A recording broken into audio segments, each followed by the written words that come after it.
Assalamualaikum warahmatullahi wabarakatuh. Selamat pagi para siswa dan siswi sekalian dimanapun kalian berada. Semoga senantiasa dalam keadaan sehat walafiat. Amin ya rabbal alamin.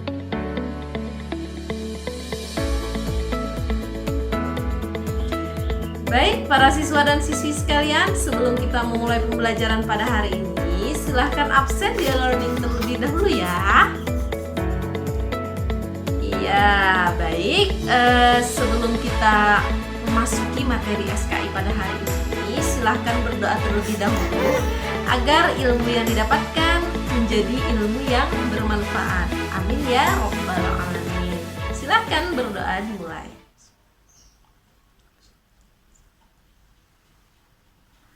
Berdoa selesai.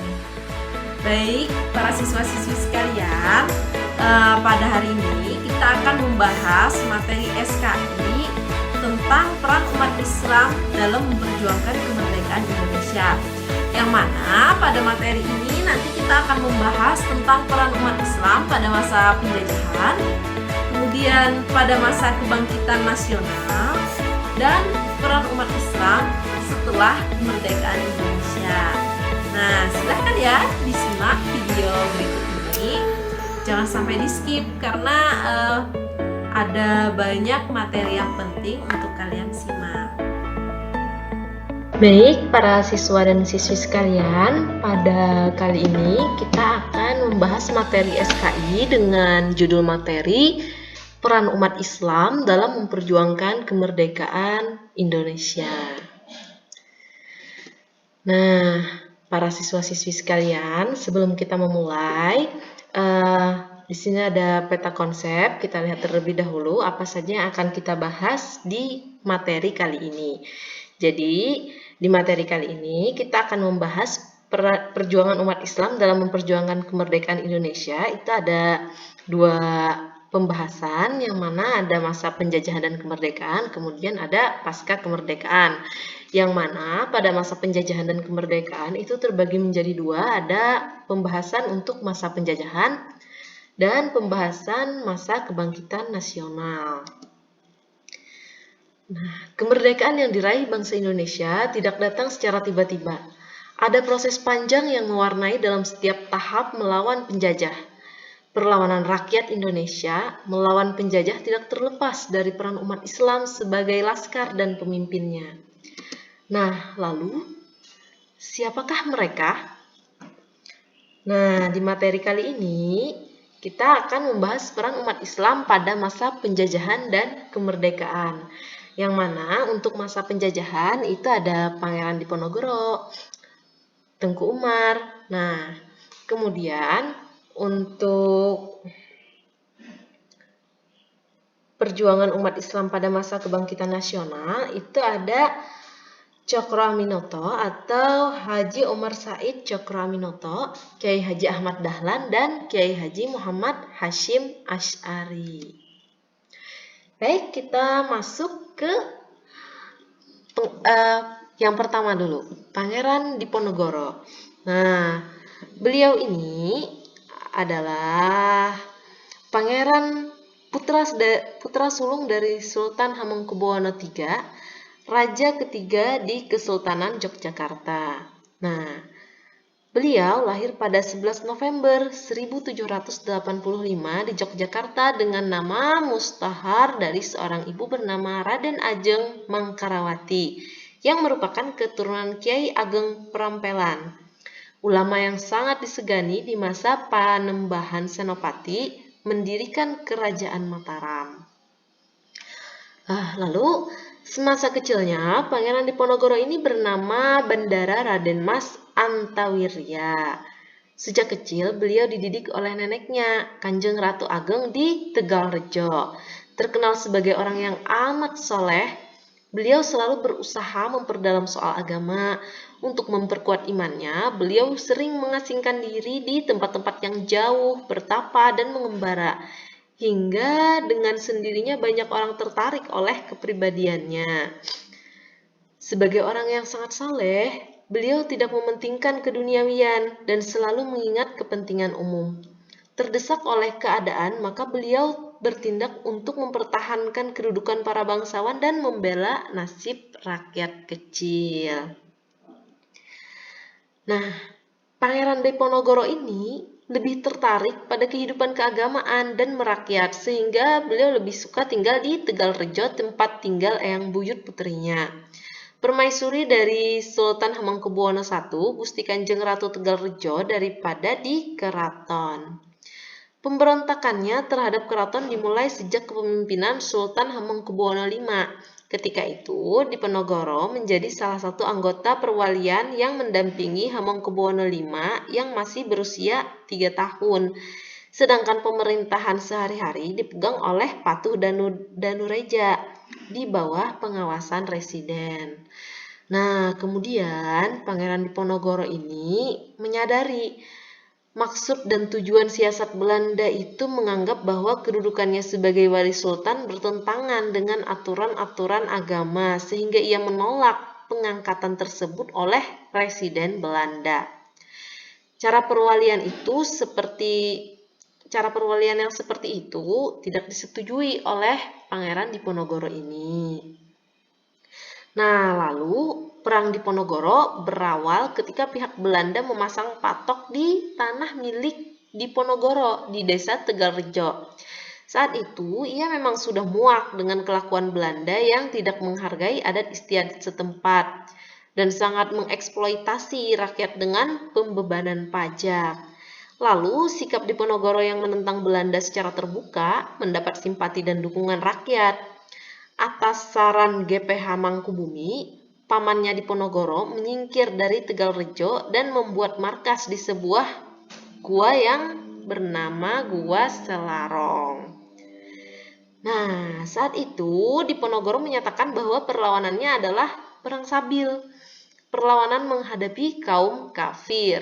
Semangat perang sabil yang dikobarkan Diponegoro membawa pengaruh luas hingga ke wilayah Pacitan dan Kedu. Salah seorang tokoh agama di Surakarta, Kiai Mojo, ikut bergabung dengan pasukan Diponegoro di Gua Selarong. Nah, Kiai Mojo ini dikenal sebagai ulama besar yang sebenarnya masih memiliki hubungan kekerabatan dengan Diponegoro. Ibunya Kiai Mojo ini, Raden Ajeng Mursilah, adalah saudara perempuan dari Sultan Hamengkubuwono III. Nah, lalu dalam pertempuran dari tahun 1825 sampai 1826, kemenangan itu ada di pihak Pangeran Diponegoro. Nah, ada beberapa hal yang menyebabkan kemenangan itu berada di pihak Pangeran Diponegoro. Kenapa? Yang pertama itu karena semangat perang pasukan Diponegoro itu masih sangat tinggi. Lalu adanya siasat gerilya yang dilakukan Diponegoro belum tertandingi.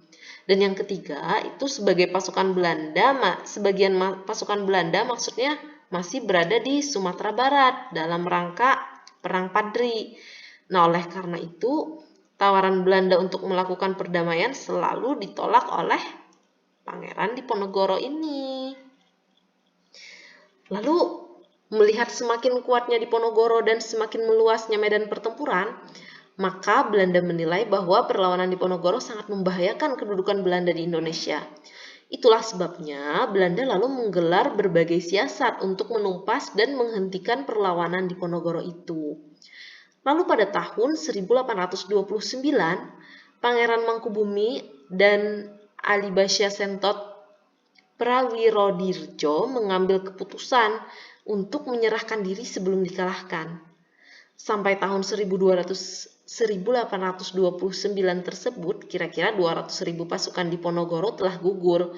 Oleh karena kondisinya yang semakin terdesak dan melihat kedudukannya yang sudah tidak ada harapan lagi, maka Diponegoro bersedia untuk melakukan perundingan. Nah, dengan berbagai alasan tersebut, Pangeran Diponegoro ditangkap dan di tempat perundingan tersebut. Nah, lalu Diponegoro kemudian dibawa ke Manado dan pada tahun 1834 dipindahkan ke Makassar dan di sanalah beliau wafat pada tanggal 8 Januari 1855. Dan makam beliau hingga kini menjadi tempat ziarah bangsa Indonesia. Nah, Kemudian itu tadi penjelasan tentang Pangeran Diponegoro. Kemudian ada lagi Tengku Umar. Siapakah Tengku Umar itu? Tengku Umar adalah salah satu pahlawan dari Aceh yang dengan gigih melawan Belanda. Tengku Umar dilahirkan di Meulaboh, Aceh Barat pada tahun 1854. Beliau adalah anak seorang ule balang bernama Tengku Ahmad Mahmud dari perkawinan dengan adik perempuan Raja Meulaboh. Umar mempunyai 2 orang saudara perempuan dan 3 orang saudara laki-laki. Nenek moyang Umar adalah Datuk Makhdum Sati berasal dari Minangkabau. Beliau merupakan keturunan dari Laksamana Muda Nanta yang merupakan perwakilan Kesultanan Aceh pada zaman pemerintahan Sultan Iskandar Muda di Pariaman. Nah, ketika Perang Aceh meletus pada tahun 1873, Tengku Umar sudah ikut serta berjuang bersama pejuang-pejuang Aceh lainnya, meskipun umur beliau baru menginjak 19 tahun. Mulanya Tengku Umar ini berjuang di kampungnya sendiri, kemudian dilanjutkan ke Aceh Barat. Pada umur yang masih muda seperti itu, Tengku Umar sudah diangkat sebagai Kucik Gampong atau kepala desa di daerah Daya Meulaboh. Pada usia 20 tahun, Tengku Umar menikah dengan Nyak Sofiah, anak ule balang Glumpang. Untuk meningkatkan derajat dirinya, maka kemudian Tengku Umar menikah lagi dengan Nyak Maligai, putri dari Panglima Sagi 25. Nah, pada tahun 1880, Tengku Umar menikah lagi, menikahi janda Cut Nyakdin, putri paman Tengku Nanta Satya. Nah, tentu kalian sudah tahu kan siapa Cut Nyakdin itu? Nah, suami Cut Nyakdin yaitu Tengku Ibrahim Lamnga meninggal dunia pada Juni 1878 dalam peperangan melawan Belanda di Blitarun. Keduanya berjuang bersama melancarkan serangan terhadap pos-pos Belanda. Tengku Umar kemudian mencari strategi untuk mendapatkan senjata dari pihak Belanda dan akhirnya Tengku Umar berpura-pura menjadi antek Belanda. Nah, kemudian Belanda berdamai dengan pasukan Tengku Umar pada tahun 1883. Gubernur Van Tijk pada saat itu juga bermaksud memaafkan Tengku Umar sebagai cara untuk merebut hati rakyat Aceh. Nah, kemudian Tengku Umar masuk dinas militer. Taktik tersebut ternyata berhasil. Sebagai kompensasi atas keberhasilannya itu, permintaan Tengku Umar untuk menambah 17 orang panglima dan 120 orang prajurit, termasuk seorang panglaut atau panglima laut. Nah, kemudian pada tanggal 10 Februari tahun 1899, Tengku Umar bersama pasukan mengatur rencana penyerangan terhadap Belanda. Yang mana ini awal ceritanya itu pada tahun 1884 ada sebuah kapal Inggris terdampar. Kemudian kapten dan awak kapalnya disandera oleh Raja Tonom. Tengku Umar ditugaskan untuk membebaskan kapal tersebut. Lalu beliau menyatakan bahwa untuk merebut kembali kapal Inggris tersebut harus ada syaratnya, yaitu dengan syarat diberi logistik dan senjata yang banyak sehingga dapat bertahan dalam jangka waktu yang cukup lama. Lalu Tengku Umar pun berangkat dengan kapal ke Aceh Barat membawa 32 orang tentara Belanda dan beberapa panglimanya. Tidak lama kemudian, Belanda dikejutkan berita yang menyatakan bahwa semua tentara Belanda yang ikut dibunuh di tengah laut. Seluruh senjata dan perlengkapan perang lainnya dirampas. Nah, sejak saat itu, Tengku Umar kembali memihak pejuang Aceh untuk melawan Belanda. Nah, lalu pada tanggal 10 Februari 1899 Masehi itu, Tengku Umar bersama pasukannya mengatur rencana untuk menyerang Belanda yang berada di Tangsi Meulaboh. Namun sayangnya rencana ini terdengar oleh Belanda.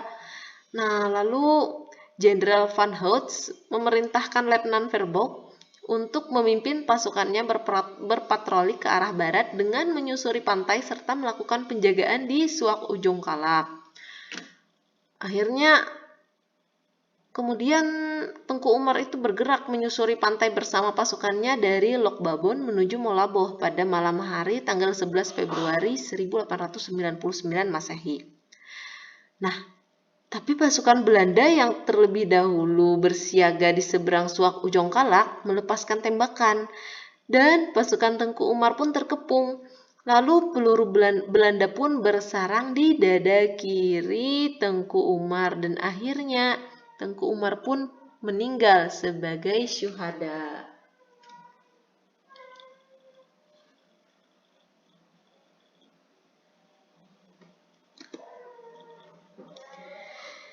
Baik, kita lanjut lagi ke Haji Omar Syahid Cokro Aminoto. Jadi biasa dikenal dengan Hos Cokro Aminoto. Beliau ini merupakan salah satu pejuang umat Islam pada masa kebangkitan nasional. Nah, lalu beliau ini terlahir di Ponorogo, Jawa Timur pada tanggal 6 Agustus 1882 dan meninggal di Yogyakarta pada 17 Desember 1934. Cokro Aminoto ini adalah anak kedua dari 12 bersaudara dari ayah yang bernama Cokro Amiseno. Salah seorang pejabat pemerintah pada saat itu, kakeknya Adipati Cokronegoro, pernah juga menjabat sebagai Bupati Ponorogo sebagai salah satu pelopor pergerakan nasional. Ia mempunyai beberapa murid yang selanjutnya memberikan warna bagi sejarah pergerakan Indonesia, yaitu Musso yang sosialis atau komunis, Soekarno yang nasionalis, Kartosuwiryo yang agamis, namun ketiga muridnya itu saling berselisih. Pada bulan Mei 1912, Cokro Aminoto bergabung dengan organisasi Sarekat Islam. Sebagai pimpinan Sarekat Islam, Hos dikenal dengan kebijakan-kebijakan yang tegas namun bersahaja. Kemampuannya dalam berdagang menjadikannya seorang guru yang disegani karena mengetahui tata krama dengan budaya yang beragam. Pergerakan Sarekat Islam yang pada awalnya sebagai bentuk protes atas para pedagang asing yang tergabung sebagai Sarekat Dagang Islam yang oleh Hos dianggap sebagai organisasi yang terlalu mementingkan perdagangan tanpa mengambil daya tawar pada bidang politik, dan pada akhirnya pada tahun 1912 Sarekat Dagang Islam ini berubah menjadi Sarekat Islam. Sarekat Islam ini digiring menjadi partai politik setelah mendapatkan status badan hukum pada tanggal 10 September 1912 oleh pemerintah yang saat itu dikontrol oleh Gubernur Jenderal Hindenburg. Sarekat Islam kemudian berkembang menjadi parpol dengan keanggotaan yang tidak terbatas pada pedagang dan rakyat Jawa Madura saja. Nah, kesuksesan Sarekat Islam ini menjadikannya salah satu pelopor partai Islam yang sukses saat itu. Perpecahan Sarekat Islam menjadi dua kubu dengan masuknya infiltrasi komunisme memaksa Hos Cokro Aminoto untuk bertindak lebih hati-hati kala itu. Ia bersama rekan-rekannya yang masih percaya bersatu dalam satu kubu Sarekat Islam Putih berlawan dengan Semaun yang berhasil membujuk tokoh-tokoh pemuda saat itu untuk seperti Al-Amin, Tan Malaka, dan Darsono dalam kubu Sarekat Islam Merah. Namun bagaimanapun, kewibawaan Cokro Aminoto justru dibutuhkan sebagai penengah di antara kedua perpecahan Sarekat Islam tersebut. Mengingat ia masih dianggap guru oleh Semaun, akhirnya Semaun dan Darsono dikeluarkan dari Sarekat Islam. Pada tahun 1929, Sarekat Islam diusung sebagai Partai Sarekat Islam Indonesia hingga menjadi peserta pemilu pertama pada tahun 1955. Hos Cokro Aminoto hingga saat ini akhirnya dikenal sebagai salah satu pahlawan pergerakan nasional yang berbasis perdagangan, agama, dan politik nasionalis. Adapun sebenarnya kata-kata mutiara Hos Cokro Aminoto ini adalah setinggi-tinggi ilmu, semurni-murni tauhid, sepintar-pintar siasat. Akhirnya menjadi embrio pergerakan para tokoh pergerakan nasional yang patriotik dan ia menjadi salah satu tokoh yang berhasil membuktikan besarnya kekuatan politik dan perdagangan Indonesia.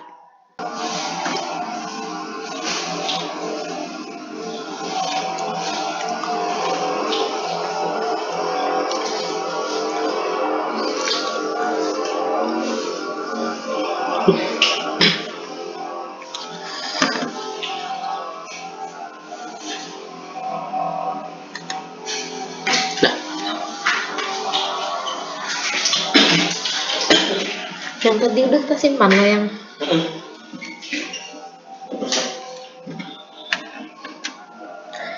baik, selanjutnya Kiai Haji Ahmad Dahlan atau Muhammad Darwisi.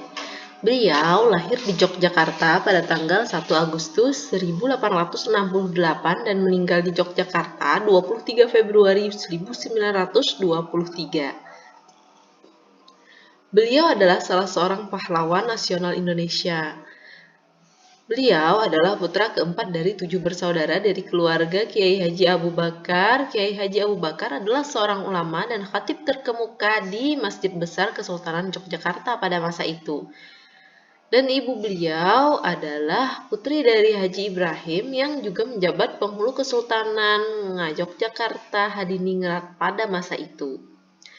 Nama kecil Kiai Haji Ahmad Dahlan adalah Muhammad Darwisi. Dia merupakan anak keempat dari 7 orang bersaudara yang keseluruhan saudaranya perempuan kecuali adik bungsunya. Dia termasuk keturunan yang ke-12 dari Maulana Malik Ibrahim. Tentunya kalian sudah tahu siapa Maulana Malik Ibrahim tersebut. Kan beliau adalah seorang terkemuka di antara Wali Songo yang pelopor penyebaran agama Islam di Pulau Jawa. Silsilahnya tersebut ialah Maulana Malik Ibrahim, Maulana Ishaq, Maulana Aunul Yakin, Maulana Muhammad Fadlullah atau Sunan Prapen, Maulana Sulaiman Ki Ageng Gribik, Demang Jurung, Juru Sapisan Demang Jurung Juru Kapindo, Kiai Ilyas, Kiai Murtada, Kiai Haji Muhammad Sulaiman, Kiai Haji Abu Bakar, dan Muhammad Darwisi, atau yang biasa dikenal dengan Ahmad Dahlan. Pada umur 15 tahun, dia pergi haji dan tinggal di Mekah selama 5 tahun. Nah, pada periode ini Ahmad Dahlan mulai berinteraksi dengan pemikiran-pemikiran pembaru dalam Islam seperti Muhammad Abduh, Al-Afghani, Rashid Ridha, dan Ibnu Taimiyah. Nah, tokoh-tokoh itu kan sudah kita bahas pada bab pertama ya di kelas 12 semester 1 yang lalu. Nah, kemudian ketika pulang kembali ke kampungnya pada tahun 1888, Kiai Haji Ahmad Dahlan ini berganti nama menjadi Ahmad Dahlan. Pada tahun 1903 ia bertolak kembali ke Mekah dan menetap di sana selama 2 tahun. Pada masa ini dia sempat berguru kepada Syekh Ahmad Khatib yang juga guru pendiri NU yaitu Kiai Haji Hashim As'ari. Pada tahun 1912, beliau mendirikan Muhammadiyah di Kampung Kauman, Yogyakarta. Pada tahun 1912, Ahmad Dahlan pun mendirikan organisasi Muhammadiyah untuk melaksanakan cita-cita pembaruan Islam di bumi Nusantara. Ahmad Dahlan ingin mengadakan suatu pembaruan dalam cara berpikir dan beramal menurut tuntunan agama Islam.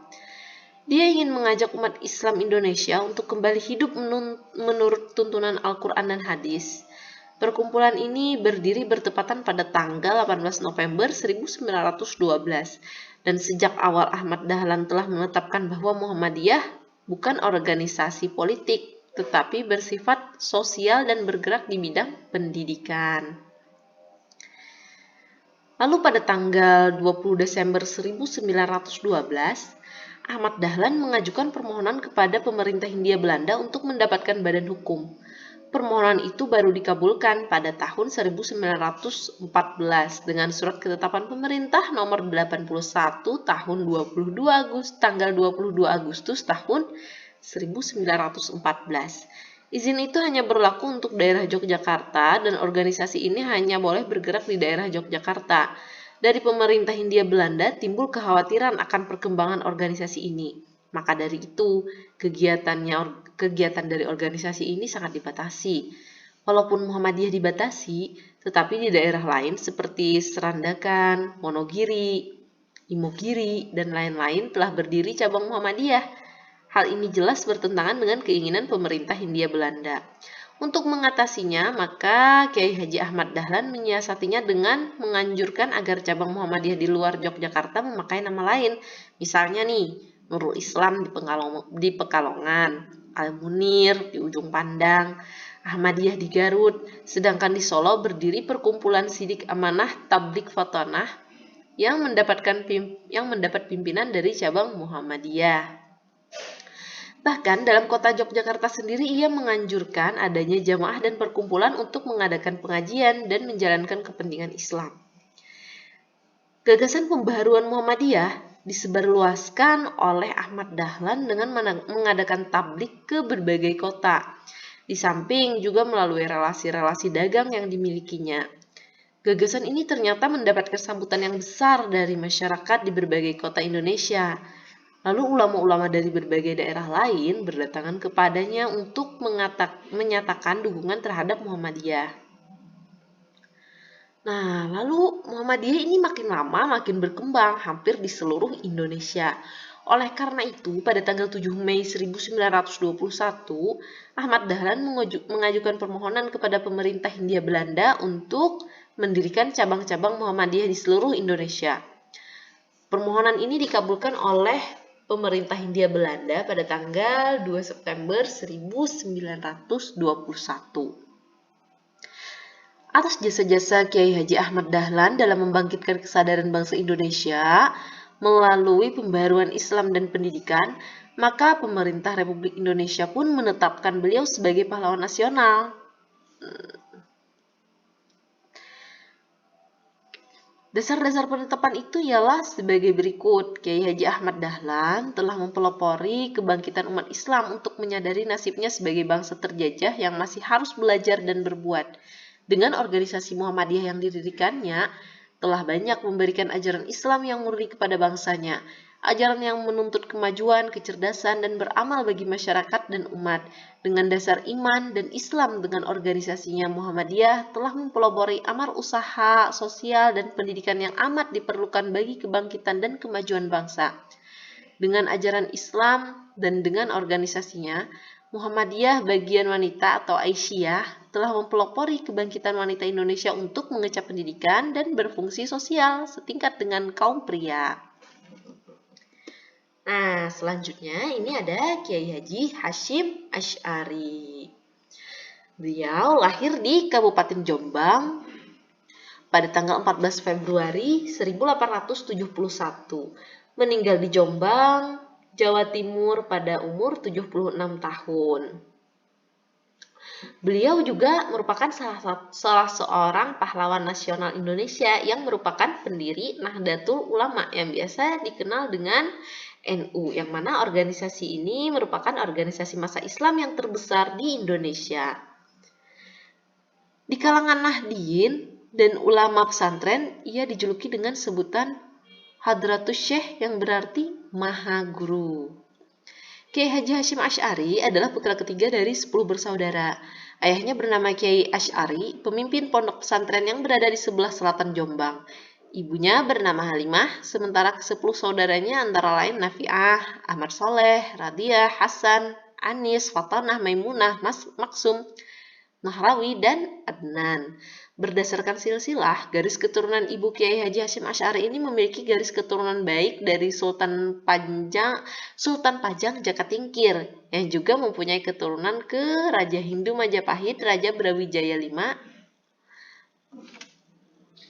Nah, Kiai Haji Hasyim Asy'ari ini belajar dasar-dasar agama tentu dari ayah dan kakeknya, Kiai Usman, yang juga merupakan pemimpin pondok pesantren Gendang di Jombang. Sejak usia 15 tahun, ia berkelana menimba ilmu di berbagai pesantren, antara lain pesantren Wonokoyo di Probolinggo, pesantren Langitan, kemudian pesantren Trenggilis, pesantren Kademangan, pesantren Siwulan di Sidoarjo.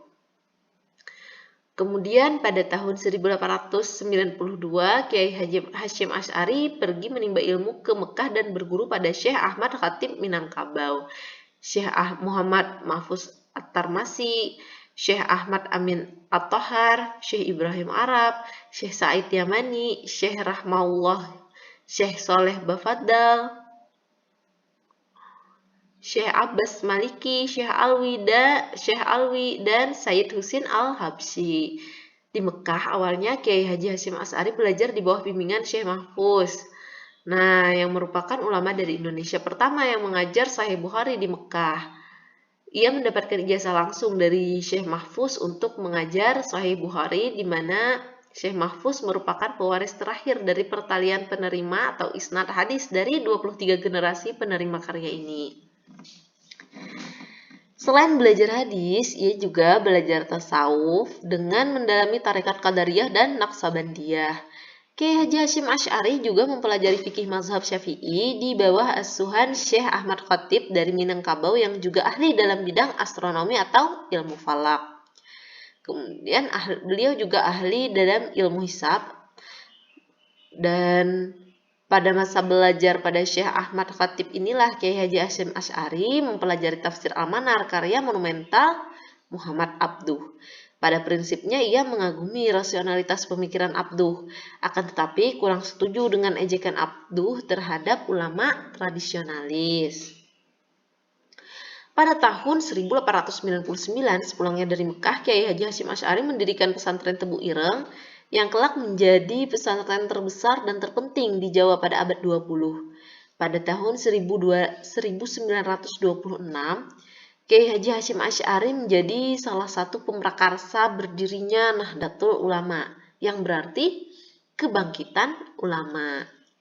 Dalam upaya perjuangan untuk meraih kemerdekaan, pada tanggal 17 September 1945, fatwa jihad telah ditandatangani oleh Kiai Haji Hasyim Asy'ari yang kemudian dikukuhkan dalam rapat para kiai pada tanggal 21 sampai 22 Oktober 1945 dan dikenal dengan nama Revolusi Jihad.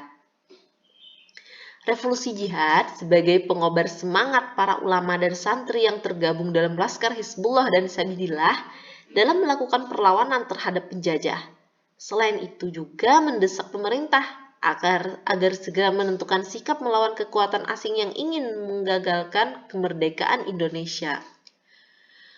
Surabaya menjadi medan pertempuran antara Laskar Hizbullah dan sekutu, berbekal fatwa jihad yang diteguhkan dalam revolusi jihad yang isinya menyerukan kepada seluruh elemen bangsa, khususnya umat Islam, untuk membela negara kesatuan Republik Indonesia. Pertempuran itu pun pada 10 November 1945, Laskar Ulama dan Santri menjadi garda terdepan dalam pertempuran. Baik, para siswa dan siswi sekalian, jadi kelima tokoh tadi itu adalah tokoh umat Islam yang sangat berperan dalam memperjuangkan kemerdekaan Indonesia pada masa penjajahan dan masa kebangkitan nasional. Baik, sekarang kita beralih ke peran umat Islam pasca kemerdekaan. Ada siapa saja di sini? Ya, yang pertama ada Kiai Haji Hasyim Asy'ari.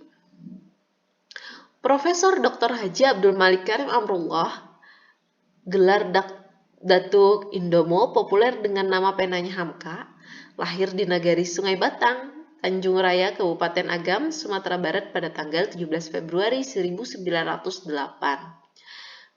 Beliau meninggal di Jakarta pada umur 73 tahun. Beliau adalah seorang ulama dan sastrawan Indonesia. Nah, biasa kan kalian mendengar ada nama pena Buya Hamka. Itu ya ini beliau. Nah, beliau ini adalah seorang ulama dan sastrawan Indonesia yang mana beliau berkiprah sebagai wartawan, penulis, dan pengajar.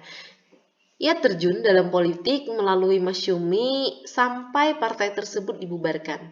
Menjabat Ketua Majelis Ulama Indonesia atau MUI pertama dan aktif dalam Muhammadiyah hingga akhir hayatnya.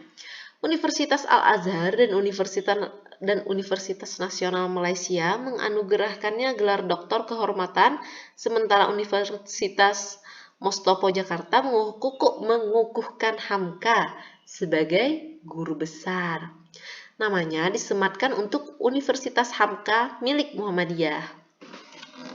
Nah, Hamka remaja meninggalkan pendidikannya di Tawalib, menempuh perjalanan ke Jawa dalam usia 16 tahun. Setelah setahun melewatkan perantauannya, Hamka kembali ke Padang Panjang membesarkan Muhammadiyah.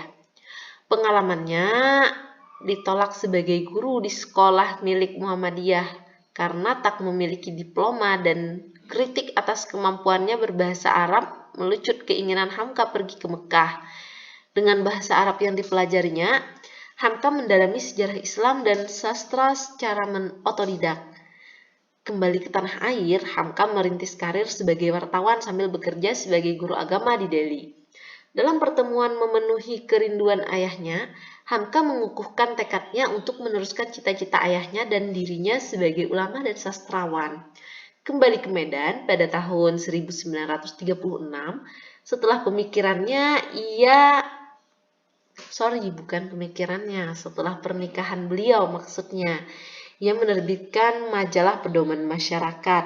Lewat karyanya Di Bawah Lindungan Ka'bah dan Tenggelamnya Kapal Van der Wijk, nama Hamka melambung sebagai sastrawan. Selama revolusi fisik, Hamka bergerilya bersama Barisan Pengawal Nagari dan Kota (BPNK) menyusuri hutan pegunungan di Sumatera Barat untuk menggalang Persatuan Penentang Kembalinya Belanda. Pada tahun 1950, Hamka membawa keluarga kecilnya ke Jakarta. Meski mendapat pekerjaan di Departemen Agama, Hamka mengundurkan diri karena ia terjun di jalur politik. Lalu dalam pemilihan umum 1955, Hamka dicalonkan Masyumi sebagai wakil Muhammadiyah dan terpilih duduk di Konstituen.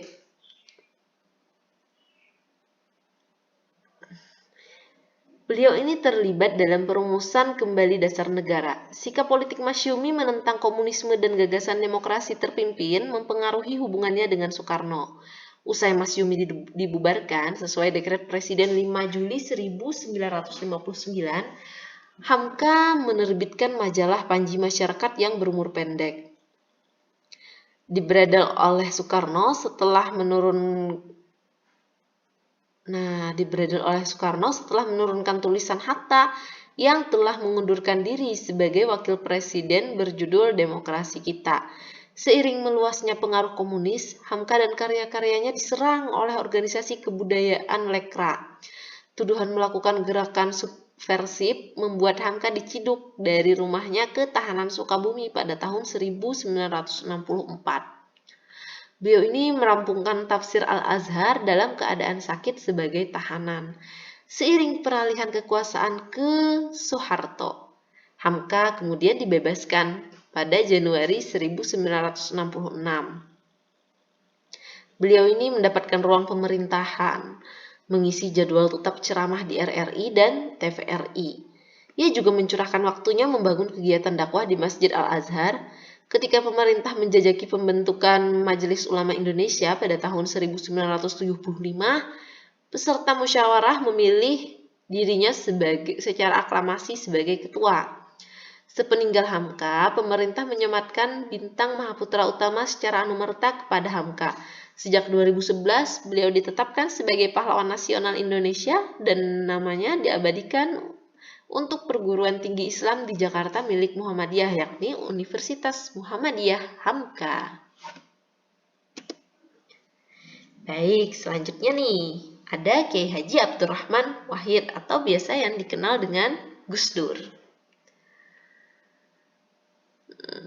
Beliau lahir di Jombang pada tanggal 7 September 1940.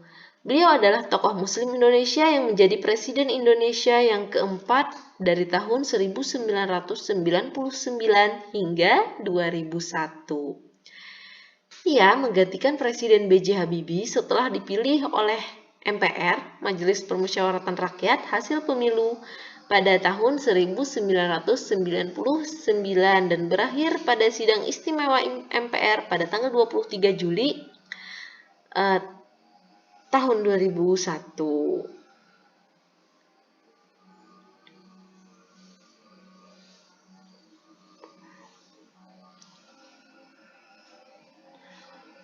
Gus Dur adalah putra pertama dari 6 bersaudara. Dan Gus Dur secara terbuka pernah menyatakan bahwa ia memiliki darah Tionghoa.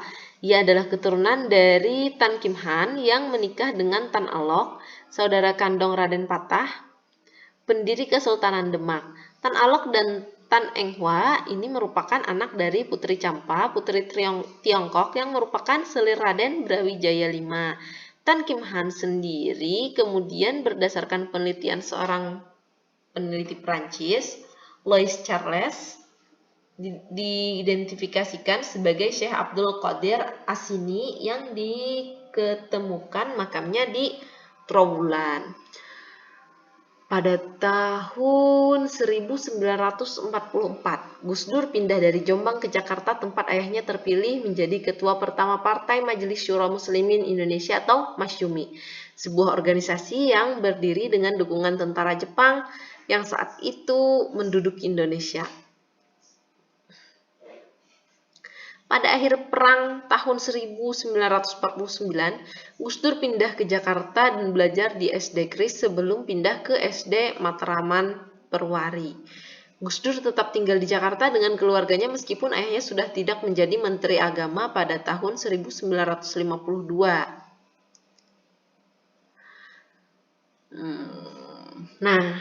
Kemudian pada tahun 1963, Gus Dur belajar studi Islam di Universitas Al-Azhar di Kairo, Mesir, kemudian menyelesaikan pendidikannya di Universitas Baghdad tahun 1970.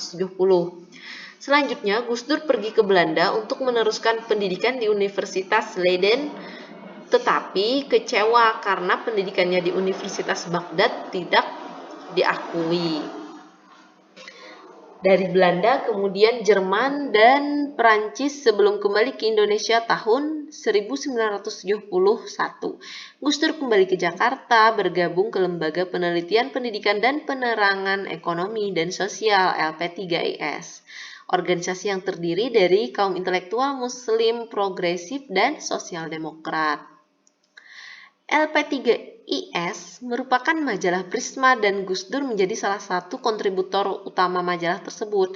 Selain bekerja sebagai kontributor LP3IS, Gus Dur juga berkeliling pesantren dan madrasah di seluruh Jawa. Pada tahun 1984 sampai 2000, Gus Dur terpilih sebagai Ketua Umum Tanfiziyah Pengurus Besar Nahdlatul Ulama. Pada 20 Oktober 1999, MPR melaksanakan sidang untuk memilih presiden dan wakil presiden. Abdurrahman Wahid atau Gus Dur kemudian terpilih sebagai Presiden Republik Indonesia keempat bersama Megawati Soekarno Putri sebagai wakil presiden. Kabinet pertama Gus Dur ini bernama Kabinet Persatuan Nasional dan Gus Dur kemudian mulai melakukan 2 reformasi pemerintahan. Reformasi pertama adalah membubarkan Departemen Penerangan dan Departemen Sosial karena dianggap kurang maksimal dalam hal fungsi dan perannya. Pada tahun 2000, di pemisahan institusi TNI dan Polri, di mana saat Orde Baru, kedua institusi keagamaan tersebut menjadi satu dengan nama ABRI. Rencana Gus Dur adalah memberikan Aceh referendum, namun referendum ini menentukan otonomi dan bukan kemerdekaan seperti referendum Timur Timur. Gus Dur juga ingin mengadopsi pendekatan yang lebih lambat. Gus Dur juga ingin mengadopsi pendekatan yang lebih lembut gitu terhadap Aceh dengan mengurangi jumlah personel militer di negeri Serambi Mekah tersebut. Pada 30 Desember pada tahun 2000, itu Gus Dur mengunjungi Jayapura di Provinsi Irian Jaya. Selama kunjungannya, ia berhasil meyakini pemimpin-pemimpin Papua untuk menciptakan perdamaian dan memberi izin pemberian nama Papua sebagai pengganti Irian Jaya. Kemudian pada Januari 2001, Gus Dur mengumumkan bahwa Tahun Baru Imlek menjadi hari libur nasional. Tindakan ini diikuti dengan pencabutan larangan penggunaan huruf Tionghoa. Abdurrahman Wahid melakukan kunjungan terakhirnya ke luar negeri sebagai presiden pada Juni 2001 ketika ia mengunjungi Australia.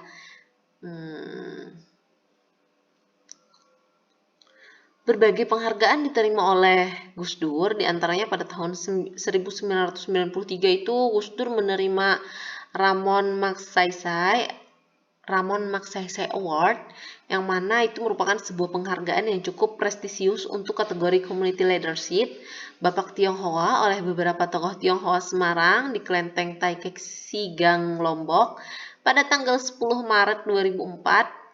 Ia juga mendapat penghargaan dari Simon, sebuah yayasan yang bergerak di bidang penegakan hak asasi manusia. Gus Dur memperoleh penghargaan dari Mabel Valor yang berkantor di Los Angeles karena Gus Dur dinilai memiliki keberanian membela kaum minoritas. Salah satunya dalam membela umat beragama Konghucu di Indonesia dalam memperoleh hak-haknya yang sempat terpasung selama Orde Baru. Dan masih banyak penghargaan lain yang diterima oleh Gus Dur. Pada saat ini, para murid, pengagum, dan penerus pemikiran dari perjuangan Gus Dur disebut sebagai Gus Durian. Mereka mendalami pemikiran Gus Dur, meneladani karakter dan prinsip nilainya, dan berupaya untuk meneruskan perjuangan yang telah dirintis dan dikembangkan oleh Gus Dur sesuai dengan konteks tantangan zaman. Pemikiran, karakter, dan prinsip perjuangan Gus Dur terangkum pada 9 nilai utama, yaitu ketauhidan, kemanusiaan, keadilan, kesetaraan, pembebasan, kesederhanaan, persaudaraan, kekesatriaan, dan kearifan lokal. Oke, selanjutnya ada Profesor Dr. Ing Haji Baharudin Yusuf Habibie. Tahu Haji Baharudin Yusuf Habibie? Nah, beliau ini lahir di Parepare, Sulawesi Selatan pada 25 Juni 1936. Meninggal di Jakarta pada umur 83 tahun. Beliau adalah Presiden Republik Indonesia yang ketiga. Sebelumnya, B.J. Habibie menjabat sebagai Wakil Presiden Republik Indonesia ke-7, mengganti Tri Sutrisno. B.J. Habibie menggantikan Soeharto yang mengundurkan diri dari jabatan presiden pada tanggal 21 Mei 1998. B.J. Habibie kemudian digantikan oleh Abdurrahman Wahid atau Gus Dur yang terpilih sebagai presiden pada 20 Oktober 1999 oleh MPR hasil pemilu 1999. Dengan menjabat selama 2 bulan dan 7 hari sebagai wakil presiden, dan juga selama 1 tahun dan 5 bulan sebagai presiden, B.J. Habibie merupakan wakil presiden dan juga presiden Indonesia dengan masa jabatan terpendek. Dari sekian banyak presiden Indonesia, B.J. Habibie merupakan satu-satunya presiden yang berasal dari Gorontalo, Sulawesi, dari garis keturunan ayahnya yang berasal dari kabilah Gorontalo dan Jawa, dari ibunya yang berasal dari Yogyakarta. B.J. Habibie merupakan anak keempat dari 8 bersaudara, pasangan Alwi Abdul Jalil Habibie dan Raden Ajeng Tuti Marini Puspowardoyo. Ayahnya yang berprofesi sebagai ahli pertanian yang berasal dari etnis Gorontalo, sedangkan ibunya dari etnis Jawa. Alwi Abdul Jalil Habibie atau ayah dari B.J. Habibie memiliki marga Habibie, salah satu marga asli dalam struktur sosial Pohala, kerajaan dan kekeluargaan di Gorontalo. Sementara itu, Raden Ajeng Tuti Marini Puspowardoyo, ibu dari B.J. Habibie, merupakan anak seorang dokter spesialis mata di Yogyakarta, dan ayahnya yang bernama Puspowardoyo bertugas sebagai pemilik sekolah. Marga Habibie dicatat secara historis berasal dari wilayah kabilah sebuah daerah di Kabupaten Bone Bolango, Provinsi Gorontalo. Dari silsilah keluarga, kakek dari B.J. Habibie ini merupakan seorang pemuka agama, anggota Majelis Peradilan Agama, serta salah satu pemangku adat Gorontalo yang tersohor pada saat itu. B.J. Habibie pernah menuntut ilmu di Sekolah Menengah Atas atau SMA Kristen Dago. Habibie kemudian belajar tentang keilmuan teknik mesin di Fakultas Teknik Universitas Indonesia Bandung yang sekarang menjadi ITB atau Institut Teknologi Bandung. Pada tahun 1954 itu beliau belajar tentang keilmuan teknik mesin tadi. Kemudian di tahun 1955 sampai 1965 beliau melanjutkan studi teknik penerbangan spesialis konstruksi pesawat terbang di RWTH Essen, Jerman Barat, menerima gelar diploma engineer pada tahun 1960 dan gelar doktor engineer pada 1965 dengan predikat cum laude. Habib pernah bekerja di sebuah perusahaan penerbangan yang berpusat di Hamburg, Jerman. Pada tahun 1973, beliau kembali ke Indonesia atas permintaan mantan Presiden Soeharto. Habibie kemudian menjabat sebagai Menteri Negara Riset dan Teknologi saat tahun 1978 sampai Maret 1998. Gebrakan B.J. Habibie ini saat menjabat Menristek diawalinya dengan keinginannya untuk mengimplementasikan visi Indonesia yang menurut Habibie lompat-lompatan Indonesia dalam visi Indonesia bertumpu pada riset dan teknologi, khususnya pada industri strategis yang dikelola oleh PT IPTN, Pindad, dan PT PAL. Targetnya Indonesia sebagai negara agraris yang dapat melompat langsung menjadi negara industri dengan penguasaan ilmu pengetahuan dan teknologi. Sementara itu, ketika menjadi sebagai Menristek, Habibie juga terpilih sebagai Ketua Ikatan Cendekiawan Muslim Indonesia atau yang dikenal dengan ICMI yang pertama. Habibie juga terpilih sebagai aklamasi menjadi Ketua ICMI pada tanggal 7 Desember 1990. Puncak karir Habibie terjadi pada tahun 1998, di mana saat itu ia diangkat sebagai Presiden Republik Indonesia setelah sebelumnya menjabat sebagai Wakil Presiden ke-7. Nah, B.J. Habibie kemudian meninggal dunia di RSPAD Gatot Subroto pada tanggal 11 September 2019 karena penyakit yang diderita beliau dan faktor usia. Nah, jadi itu tadi ada beberapa tokoh umat Islam yang mana yang berperan pada pasca kemerdekaan Indonesia. Ada 3 ya yang dipelajari di buku SKI ini. Nah, setelah itu hikmah dari pembelajaran ini adalah untuk meneladani kegigihan para pejuang dalam mewujudkan kemerdekaan Indonesia. Sebagai generasi penerus, kita dituntut untuk berperilaku cinta tanah air, kemudian juga mengajarkan kepada diri kita untuk tetap menjaga persatuan dan kesatuan demi keutuhan bangsa dan negara. Dan yang terakhir, menyadari bahwa perjalanan sejarah perlu kita jadikan sebagai pemikiran dan peneladanan, terutama dalam hal perjuangan para pejuang kemerdekaan. Baik, sebelum kita tutup, jadi simpulan dari pembelajaran kita kali ini adalah peran umat Islam dalam memperjuangkan kemerdekaan Indonesia itu terdiri dari beberapa fase. Di antaranya yang pertama yaitu ada fase penjajahan, fase kebangkitan nasional, dan fase mengisi kemerdekaan Indonesia. Dalam fase penjajahan, terdapat perlawanan-perlawanan yang berada di daerah-daerah, di antaranya perlawanan Diponegoro, Tengku Umar, dan lain-lain. Nah, selanjutnya ada fase kebangkitan nasional, yang mana banyak para tokoh yang berperan dalam melawan penjajah dengan mendirikan organisasi-organisasi. Dan yang terakhir itu ada fase pasca kemerdekaan. Banyak pula tokoh-tokoh yang aktif dalam mengisi pembangunan di Indonesia.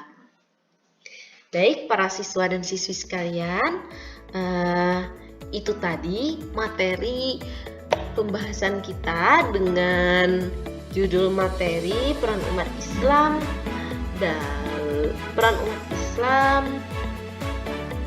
dalam memperjuangkan kemerdekaan Indonesia. Nah, semoga dari pembelajaran ini kalian bisa mengambil hikmahnya dan bisa menerapkan dalam kehidupan sehari-hari. Tetap semangat dalam belajar, jangan pernah menyerah dan putus asa untuk belajar, karena kemerdekaan untuk Indonesia yang merdeka itu perlu adanya semangat belajar yang tinggi dari zaman dahulu sampai ke kalian nantinya. Oke, tetap jaga kesehatan dan wassalamualaikum warahmatullahi wabarakatuh.